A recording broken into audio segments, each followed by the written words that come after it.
Ratchet and Clank Rift Apart is ruining the gaming landscape, and it has me quite concerned for the future of this industry.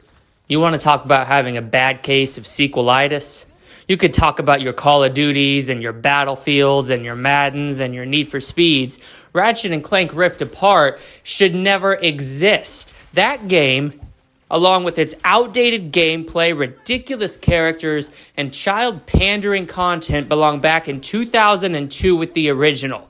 The series started out as an edgy, T-rated, fun platformer with awesome humor, and it's devolved into a child-pandering crowd pleaser that does nothing but rip off better platformers. It's atrocious. I would never, ever pay for Ratchet and Clank Rift Apart. I played the 2016 Ratchet and Clank for 2 hours, and I put that piece of shit down. I went and traded it in. That game was worthless, but this is somehow going to top it. And Sony guys are going to eat this shit up because Sony, they aren't dumb. As much shit as I give them, they are not dumb. They have a drought going on right now in games. And they know that the fanboys who bought the PlayStation 5, the morons who spent $500 on a piece of plastic that's going to blow the fuck up, have no games. So what they're going to do is they're going to fork over $60, $70 for whatever comes out that has that little exclusive tag on it, so they can jump up and down in front of their YouTube camera shouting that they got another exclusive game that Xbox doesn't have anything.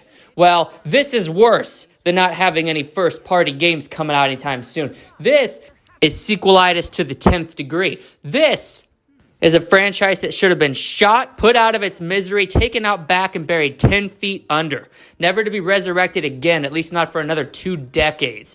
Ratchet and Clank's gameplay is not only outdated, it's derivative, and it's not fun. There's nothing fun. This entire series used to be about creative weaponry, fun platforming, and awesome humor. Ratchet and Clank Rift Apart has none of those things. Ratchet and Clank Rift Apart is what's wrong with video games. It's what's wrong with Sony, but it's ruining the fucking industry. And I'm not going to stand by and just let it happen, people. I'm about change. The Dead Metal channel is about saving the gaming industry. And right now, the only ones who actually give a shit about doing that are Microsoft. So you're either on this fucking train going full speed forward to save this industry, or you're getting the fuck off and hanging out with Sony, who are content to sell you franchises that should have been put out of their fucking misery 15 years ago. But you Sony clowns don't know any better. Just open up your pocketbook, let Sony come raid it so you can dance for YouTube like a fucking puppet while Sony's up here pulling the strings and laughing all the way to the fucking bank.